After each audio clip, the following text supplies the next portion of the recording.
Vous êtes bien sur le plateau de votre quotidienne et week-end tous les jours midi 18h 23h sur la chaîne numéro 23 de votre satellite, mais aussi sur la chaîne numéro 7 de la box SFR. À midi, nous sommes sur Facebook.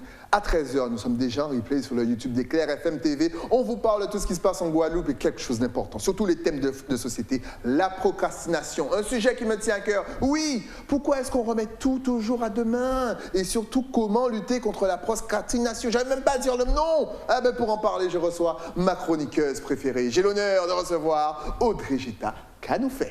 Ça va et toi? Ça va. Tu t'as vu comme le nom il est compliqué à dire, ça veut dire qu'on ne doit pas le faire. Oui. Procrastination. Oui. C'est un exercice de diction. Ah ben ça c'est sûr, effectivement. C'est très compliqué à dire, mais c'est issu du latin. Procrastiner, c'est effectivement remettre des tâches ou obligations au lendemain, de manière répétitive. Parce que c'est pas parce qu'on le fait qu'une fois qu'on procrastine. C'est effectivement si j'ai tendance à le faire de manière répétitive et consécutive, là effectivement je procrastine. Mais est-ce que quelqu'un qui a tendance justement à tout remettre à demain, je ne vais pas utiliser ce mot, c'est terminé, et quelqu'un qu'on peut appeler, comme on dit ici, de feignant, ou est-ce que quelqu'un qui n'est pas feignant peut se dire, bon vas-y, je remets à demain parce qu'aujourd'hui je ressens une petite fatigue. Comment est-ce qu'on peut déterminer justement la procrastination? Alors, on la détermine souvent par des actions qu'on met en place, des mécanismes qu'on met en place. Si à chaque fois, comme je le disais, de manière redondante, on remet à plus tard les choses, qu'on ne passe pas à l'action, qu'on évite de faire certaines choses, qu'on est vraiment dans une forme d'évitement, là effectivement, on peut déjà se poser la question, est-ce qu'on n'est pas en train de procrastiner? Si en plus ça nous procure des sensations désagréables, comme du stress, de l'angoisse, de l'anxiété, des peurs et même une perte d'estime de soi, là effectivement on est sur une forme de procrastination. Justement, j'allais te demander quelles sont les conséquences négatives de cette procrastination. Est-ce que ça peut nous poser des problèmes sur le long terme? Ah ben bien sûr, comme je le disais, manque d'estime de soi, manque de confiance, ça peut effectivement créer des troubles, même des troubles du sommeil, ça peut effectivement aller jusqu'à la dépression. Il faut savoir que ça peut aller très loin comme conséquence. Quand on voit qu'on procrastine, ça peut entraîner toutes ces conséquences qui peuvent être graves sur du long terme. Mais estime de soi, comment est-ce qu'on fait pour perdre de l'estime de soi lorsqu'on remet à demain? Parce que finalement, nos obligations, nos tâches ou nos projets, on n'arrive pas à les effectuer.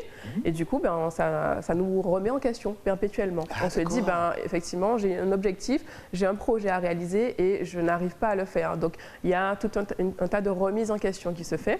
Et à ce moment-là, effectivement, ça atteint l'estime de soi directement. Effectivement, parce qu'on est nul, qu'on n'y arrive pas. C'est vrai, c'est pas faux. Le manque de sommeil, comment est-ce que ça peut jouer sur notre sommeil? Alors ça peut jouer sur le sommeil parce que là effectivement pareil, on se pose beaucoup de questions, on arrive à réfléchir énormément, à se dire mais pourquoi je n'y arrive pas, pourquoi j'arrive pas à passer à l'action, qu'est-ce qui fait que? Il y a aussi cette forte culpabilité qui arrive, surtout quand d'autres personnes nous font remarquer qu'on procrastine, qu'on ne fait jamais ce qu'on dit qu'on doit faire. Donc là à ce moment-là effectivement ça peut entraîner une culpabilité, de l'anxiété et du coup des insomnies qui peuvent être importantes. Parce que justement, moi j'ai dans l'idée que si je remets à demain, limite je reste me reposer un petit peu plus, donc ça ne doit pas jouer dans mon sommeil. Mais effectivement, il y a la culpabilité parce qu'on sait que ce qu'on fait n'est pas bon. C'est ça. Et effectivement, il y a des personnes qui, pour le coup, vont vite culpabiliser en se disant je vois ma copine, je vois mon ami qui, lui, arrive à aller jusqu'au bout de ses objectifs, arrive à atteindre justement ses projets. Et moi, je n'arrive pas à avancer, je ne sais pas pourquoi. Parfois, effectivement, on pense que c'est un manque de motivation, on pense que c'est de la fainéantise, alors que pas du tout. Ça va beaucoup plus loin. C'est vraiment des choses qui peuvent s'expliquer de manière neurochimique, donc avec le fonctionnement du cerveau.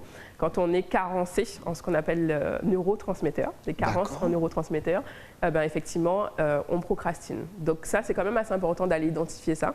Je sais qu'il y a beaucoup de personnes qui ne sont pas au courant de ça. Les neurotransmetteurs, ce sont des messagers chimiques qui donnent des messages entre chaque neurone, en fait, et qui permettent effectivement d'avoir un bon fonctionnement. de l'organisme, du corps et des comportements. Et à ce moment-là, il se peut que je sois carencée dans ces neurotransmetteurs. Qui sont environ 70, on a plus de 70 neurotransmetteurs, mais il y en a particulièrement qui sont importants dans la procrastination. C'est la dopamine, c'est le GABA, c'est la glutamine, l'acétylcholine et la sérotonine. Ouais. C'est vraiment les neurotransmetteurs qui sont importants et je dirais cruciaux dans le bon fonctionnement de la mise en action. Et effectivement, si je vois que je procrastine et que je ne comprends pas réellement pourquoi je n'arrive pas à passer à l'action, on peut aller identifier justement cette cause-là. Donc c'est des tests qui sont effectués avec des personnes qui sont connues, qui s'y connaissent en neurosciences ou avec des médecins. Et là, effectivement, on arrive à identifier les carences qu'on a en neurotransmetteurs. Mais c'est fou, c'est-à-dire que, chers amis, si ça se trouve, votre problème est chimique. Mais c'est dingue, tu viens d'apporter une réponse de fou parce qu'effectivement, on a tendance à se culpabiliser. Mais comment est-ce qu'on a cette carence? Est-ce que c'est quelque chose qu'on a des petits? Est-ce que c'est quelque chose qui peut arriver en grandissant? Comment ça se passe? Alors, ça peut être quelque chose qu'on a des petits, mais c'est surtout quelque chose qu'on a en grandissant, puisque c'est des manques de nutriments. En fait, c'est des nutriments qui sont en carence aussi et qui, pour le coup, ne permettent pas une bonne activation de ces neurotransmetteurs. Et effectivement, ça entraîne des carences assez sévères. Sachant que, comme je disais, les neurotransmetteurs ont vraiment une fonction importante dans la mise en action. Si on prend comme exemple la dopamine, c'est le starter, c'est la mise en action, c'est la mise en mouvement, c'est le démarrage matinal. Si je suis en manque de dopamine, forcément, j'aurai la flemme, j'aurai pas envie, j'arriverai pas à me motiver. Donc la dopamine, c'est quand même quelque chose d'important, surtout que la dopamine intervient aussi dans la notion du plaisir. Donc si je suis en manque de dopamine, je ne ressens plus de plaisir à faire quoi que ce soit. Donc c'est important quand même d'aller identifier si effectivement je ne suis pas carencée en dopamine. On a aussi l'acétylcholine et la glutamine qui, elles pour le coup, agissent au niveau de la concentration, de la mémoire et de l'attention. Donc si je suis en manque de glutamine ou d'acétylcholine, je n'aurai pas une bonne mémorisation, je ne serai pas attentif, pas concentré. Et là aussi, pareil, je vais commencer une tâche et je ne vais jamais la finir. Parce que je regarderai le papillon, je regarderai la télé, je regarderai toute autre chose. Je regarderai les réseaux sociaux, on en parlait tout à l'heure. Qui vont me déconcentrer, voilà. Donc c'est vraiment des choses quand même à connaître qui sont importantes. Si on prend aussi comme exemple la sérotonine. La sérotonine, c'est l'hormone, on va dire, du bonheur. Elle, c'est, je dirais, cette hormone qui nous permet de connaître le bonheur sur la durée. Si je suis en manque de sérotonine, je peux vite passer en dépression. Donc effectivement, manque de sérotonine égale à dépression. Donc c'est vraiment quand même assez important. Il y a un autre neurotransmetteur qui joue un rôle fondamental, c'est le GABA. Ouais. Donc dans le GABA, là effectivement, cette hormone, c'est une hormone, un neurotransmetteur qui a sa fonction inhibitrice, donc qui va inhiber. Donc si je suis en surexcitation, cette hormone va permettre d'inhiber les choses. Donc ça évite d'être dans l'anxiété, ça évite d'être dans l'angoisse chronique. Donc si je suis en manque du coup de GABA, je vais être effectivement dans une angoisse assez importante. C'est dingue. C'est énorme. Elle vient de répondre, je suis sûr, à plusieurs questions qui trottaient dans votre tête, parce que ça trottait aussi dans la mienne. C'est fou, donc mine de, il faut bien manger. Oui, bien manger. Franchement, bien manger, avoir une alimentation saine et efficace, c'est super important. Et même les activités, parce que ça joue aussi, avoir une bonne activité physique et régulière, parce que là aussi, ça joue un rôle effectivement dans les neurotransmetteurs. On banalise trop le manger, bouger et compagnie. Aller prendre du soleil et compagnie, on banalise trop tout ça et ça joue sur notre motivation. Waouh! Merci Audrey, vous pouvez lui envoyer un message et lui dire merci parce que là, les amis, donc on peut faire des tests justement pour pouvoir déceler tout ça. Donc je vous invite honnêtement, si vous sentez que des fois vous n'avez pas la motivation, le problème est peut-être un petit peu plus loin. Mais est-ce qu'on peut soigner? Alors oui, bien évidemment, puisque effectivement, si on a un bon apport en nutriments, là, effectivement, on peut éviter ces carences. Ouais. Exactement. Après, il y a d'autres solutions.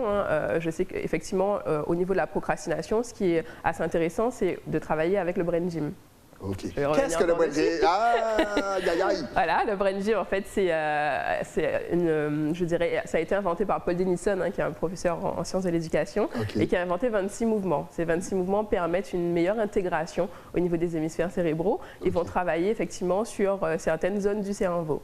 Et c'est assez intéressant justement le brain gym, puisqu'il faut savoir que dans la procrastination, des chercheurs ont récemment vu que ça agit sur 2 zones du cerveau. Ça agit sur l'amygdale et ça agit aussi sur le cortex aussi, hein, le cortex qui finalement, entre l'amygdale et le cortex, il peut y avoir des failles. C'est exactement le cortex singulaire antérieur. Et effectivement, ces 2 zones-là peuvent être impactées quand je procrastine. Et avec le brain gym, justement, on arrive à activer ces zones-là. Donc, il faut savoir que le brain gym, on travaille sur 3 dimensions de l'intelligence. Hein. On travaille sur le centrage, on travaille sur la focalisation, on travaille effectivement aussi sur tout ce qui est compréhension. Et ça permet finalement d'aller intégrer une information beaucoup plus facilement avec des mouvements très simples qui permettent effectivement de créer de nouvelles connexions neuronales. Donc, pour effectivement la procrastination, on travaille beaucoup sur ce qu'on appelle le centrage. Hein. Donc, ce sera tous les exercices qui vont nous amener à stimuler l'amygdale et à stimuler le cortex singulaire antérieur. C'est excellent, tout est expliqué comme jamais. N'oubliez pas surtout, à 13h, le replay est déjà sur YouTube, donc faites tourner l'émission comme des fous. Justement, est-ce qu'en Guadeloupe, on aime beaucoup procrastiner? Ou est-ce que nous sommes parce qu'on a quand même une réputation de personnes qui aiment bien aller bosser, se lever à 6h du matin, voire 5h du matin. 6h, c'est quand tu fais la grasse matinée. Mais est-ce que c'est fréquent chez nous? Alors, je ne dirais pas spécialement en Guadeloupe partout. Il faut savoir qu'au moins 95% de la population a déjà procrastiné au moins une fois. Il faut savoir qu'une personne sur 4 connaît la procrastination chronique, hein, donc sévère. Donc, je ne pense pas que ça soit particulièrement lié à la Guadeloupe. Hein. C'est, je dirais, plus particulièrement lié à notre société de surconsommation, où là, maintenant, on a tout à disposition, tout facilement. Les réseaux sociaux, effectivement, et même tous les appareils qu'on peut avoir aujourd'hui qui sont d'ordre rapide. Donc, aujourd'hui, on est dans une société qui favorise, je dirais, la procrastination. Donc, c'est vraiment ça qu'on peut remarquer, c'est que là, par rapport à la société, ça entraîne de plus en plus de procrastineurs.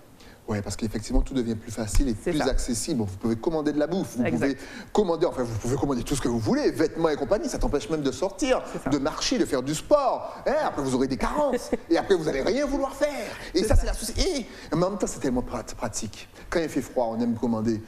Mais comment justement, et mis à part l'exercice brain gym qu'on a vu justement, est-ce que tu as d'autres techniques pour combattre cette procrastination? Alors après, il y a effectivement tout le travail sur les peurs, hein, puisque effectivement la procrastination, c'est aussi lié à des peurs, hein, la peur de l'échec, la peur de réussir aussi, la peur de l'inconnu, la peur du changement. Donc c'est aussi travailler sur les peurs et les croyances limitantes qu'on peut avoir. Là, c'est des techniques de kinésiologie, hein, même de neurosciences, hein, où on travaille effectivement sur les peurs avec tout ce qui est PNL, EFT, EMDR, les techniques de reprogrammation du cerveau.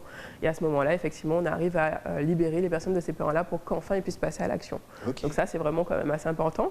Après, il y a d'autres techniques, hein, qui sont aussi, je dirais, tout aussi importantes. C'est effectivement savoir prioriser, savoir classer et pouvoir identifier ses tâches et à chaque tâche, à chaque action, se mettre des récompenses. Parce que comme on disait tout à l'heure, effectivement, aujourd'hui, on est dans un système où la gratification immédiate, c'est, je dirais, prioritaire. On est dans une société où ça demande tout le temps de gratification immédiate, de plaisir imminent. Et d'ailleurs, c'est même scientifiquement prouvé, puisqu'on va sécréter beaucoup plus de dopamine qu'il y a quelques années. La dopamine, c'est le plaisir, hein, hormone du plaisir. Et du coup, ça va faire comme un shoot de drogue. C'est-à-dire que le corps va toujours demander cette dopamine. Je veux encore, je veux encore, je veux encore. Et du coup, on va toujours aller chercher la facilité, la récompense immédiate. Donc, autant jouer le jeu avec le cerveau. Et à chaque fois qu'on veut atteindre un objectif, on n'essaie pas d'atteindre l'objectif directement. On se dit, je prends étape par étape. Et à chaque étape, je m'octroie une récompense. Et comme ça, effectivement, j'arrive au bout de mon projet, au bout, effectivement, de l'objectif que je me suis fixé. Alors, tout à l'heure, tu m'as dit que ce n'est pas relatif, ce n'est pas que pour la Guadeloupe, bien sûr, c'est mondial, l'effet mondial. Mais en règle générale, ça touche qui en particulier, les hommes ou les femmes? Ou nous sommes vraiment au même niveau? Alors, je pense je pense que ça touche autant les hommes que les femmes. Hein. Je ne pense pas qu'il y a de distinction et ça touche même les enfants aujourd'hui. Donc, ça touche vraiment toute la population, que ce soit de l'enfant à l'adulte, hein, et de l'homme comme la femme. Il n'y a pas de spécificité sur la procrastination par rapport à la cible. Même les enfants. On a l'image des enfants qui courent partout, qui ont toujours envie de faire et de découvrir des choses. Et même les enfants, là, aujourd'hui. Les enfants, aujourd'hui, du coup, il n'y a qu'à voir les leçons. Pour tout ce qui est apprendre les leçons, pouvoir effectuer les devoirs, etc. Oui, je ferai demain, je ferai demain, je ferai demain. Ils finissent à pas faire. Et le jour de l'évaluation, ils se retrouvent avec une mauvaise note. Donc, voilà, même les enfants, effectivement, procrastinent parce que c'est beaucoup plus facile d'aller sur son jeu vidéo, c'est beaucoup plus facile d'aller sur les réseaux que, effectivement, de pouvoir aller faire quelque chose qui nous déplaît. Exact. Donc la procrastination arrive très vite à ce moment-là. Est-ce qu'on a d'autres techniques encore pour combattre tout ça? Principalement, c'est les techniques que j'ai citées. Après, effectivement, c'est comme je disais, c'est vraiment le prendre du plaisir à chaque fois quand on fait quelque chose. Essayer de trouver la notion du plaisir dans ce qu'on fait. Puisque si j'arrive à trouver cette notion de plaisir, je ne verrai pas ça comme une contrainte et ça me permettra effectivement de faire les choses avec beaucoup plus de facilité et à éviter de procrastiner tout simplement. Mais j'ai bien aimé les conseils qu'on va d'ailleurs rabâcher, parce que c'est important de rabâcher, les conseils que tu as donnés, s'organiser, planifier, déléguer. T'imagines, tu dis déléguer à quelqu'un qui veut tout faire tout seul. J'adore. C'est compliqué. Mais vous, d'ailleurs, votre écran, je vous vois, les chefs d'entreprise, ceux qui pensent que non, le travail est mal fait, quand c'est pas... Il faut apprendre à déléguer. Ouais. Est-ce que tu peux redonner justement ces conseils? Oui, effectivement, comme tu disais, il faut apprendre à déléguer, c'est important parce qu'on ne peut pas tout faire. Exact. Et à un moment donné, si je veux avancer, si je veux atteindre mes objectifs, il faut forcément que je délègue parce que je serai bloquée et je ne serai pas concentrée sur mon objectif numéro 1. Ouais. Donc autant déléguer, surtout sur des choses où je maîtrise moins et justement puiser toute son énergie sur des choses que je maîtrise, sur des choses qui me plaisent. Comme ça, j'avancerai beaucoup plus facilement. Donc ça, c'est important. Il y a autre chose dont tu n'as pas cité, c'est automatiser. C'est important de pouvoir automatiser aussi. Si j'arrive à automatiser les choses, bien évidemment, ça sera beaucoup plus facile. On va prendre un exemple pour les personnes qui sont sur les réseaux, pour pouvoir planifier effectivement avec toutes les applications qu'on connaît, ces stories, planifier effectivement ces posts Instagram. Comme ça, je sais juste que je prends un temps pour le faire, un week-end par exemple, sur 2 jours, et je fais toutes mes publications sur le mois. Et comme ça, je suis tranquille. Je n'ai pas à me dire, oh là là, je vais devoir faire ça, ça me fatigue, ça me saoule, etc. Donc automatiser, c'est quand même important. Mais le fait de répéter toujours les mêmes actions, est-ce que finalement, je pense que tu l'as dit au début, mais est-ce que ça peut effectivement nous emmener vers la procrastination? Parce qu'il y a l'ennui qui arrive. Est-ce que l'ennui, souvent, peut être une des causes de la procrastination? Bien sûr, ça peut être l'une des causes de la procrastination. C'est pour ça qu'encore une fois de plus, il faut vraiment mettre à la répétition la notion de plaisir. Parce que si effectivement c'est répétitif et rébarbatif, j'aurais plus envie de le faire. Et là, je me dirais, bon, ça me saoule. Donc il faut trouver des variantes. Il faut essayer de changer petit à petit dans ses habitudes, garder les mêmes habitudes, mais de trouver des petites choses qui peuvent nous donner du plaisir, sachant qu'on évolue. Donc à un moment donné, les choses qu'on faisait hier ne vont pas forcément nous plaire aujourd'hui. Donc il faut s'adapter en fait. C'est vraiment une question d'adaptation à ce niveau-là. C'est comme pour le sport. Le sport, les gens, ils en ont marre souvent de refaire les mêmes gestes et compagnie. Ils se disent, je ne vais pas refaire les mêmes gestes, me faire souffrir. Non, il faut changer d'exercice, quelque chose qui vous fait rire. Le jour où vous avez envie de rigoler, vous faites le saut du crapaud. Et puis le jour où vous avez besoin d'être bien sérieux, vous allez voir quelqu'un qui fait du hit. Et voilà, c'est comme ça que ça fonctionne. Bien sûr, même pour les routines qu'on met en place, ce qu'on appelle les routines matinales ou les routines du soir ou les routines tout court, c'est essayer dans sa routine de pouvoir modifier, transformer les choses, de garder peut-être une base qui nous convient, mais de pouvoir modifier, puisque sinon, à long terme, effectivement, je vais vite me lasser et je n'aurai plus envie de le faire. Donc c'est pour ça que c'est important de pouvoir s'adapter et de pouvoir mettre la notion de plaisir à chaque fois. Justement, je sais que tu organises plusieurs journées, tu vas à la rencontre des Guadeloupéens, voire des Martiniquais lorsqu'ils sont sur l'île. Tu les aides justement à vaincre la procrastination. Déjà, quels sont les premiers retours que tu as? C'est-à-dire, lorsqu'ils viennent te voir, souvent ils te disent quoi? Ils te disent, oui, mais des fois, je n'arrive pas à me motiver parce que, bon, tu sais, il ne fait pas beau, tu sais. Souvent, quelles sont leurs causes ici? Quelles sont les causes? Tu l'as bien dit. Il ne fait pas beau, alors qu'il fait beau tout le temps. Vous croyez qu'en France, ils sont en train de se taper des -2. Non, mais là, tu l'as bien cité parce que je dirais que les causes principales, c'est vraiment les excuses. On se donne des excuses. Je suis maman, je dois m'occuper des enfants, j'ai beaucoup de choses à gérer, je suis chef d'entreprise. J'ai pas le temps. J'ai pas le temps, j'ai mal au dos. Enfin, tout plein d'excuses. Et en fait, ces excuses-là cachent bien quelque chose en général. Hein. Si on va plus loin, c'est souvent, comme je disais, des peurs, c'est souvent des croyances, c'est souvent effectivement lié à des carences aussi en neurotransmetteurs. Il y a souvent des choses cachées derrière et c'est ce qu'il faut identifier. Hein. Et quand les personnes viennent me voir, justement, on va beaucoup plus loin et là, on va rechercher la cause profonde pour pouvoir travailler dessus, ça c'est sûr. Et c'est top. Franchement, il faut faire attention aux excuses. Parce que souvent, elles sont vraies, mais je trouve que souvent, et ça, c'est pas seulement en Guadeloupe, les excuses, les excuses ont bon dos. Ça c'est sûr. Que peut-on rajouter? Justement, attends, on va revenir déjà sur tes journées. Une fois qu'on a vu les causes, voilà. Qui vient te voir? Est-ce que les hommes participent de plus en plus? Ou est-ce que tes journées sont réservées spécialement aux femmes? Tu accueilles tout le monde? Alors, j'accueille tout le monde, mais c'est vrai qu'il y a plus de femmes qui sont présentes malheureusement, parce que les hommes ont tendance à procrastiner. À procrastiner, oui, mais surtout à se dire qu'ils n'en ont pas forcément besoin, alors que c'est ça.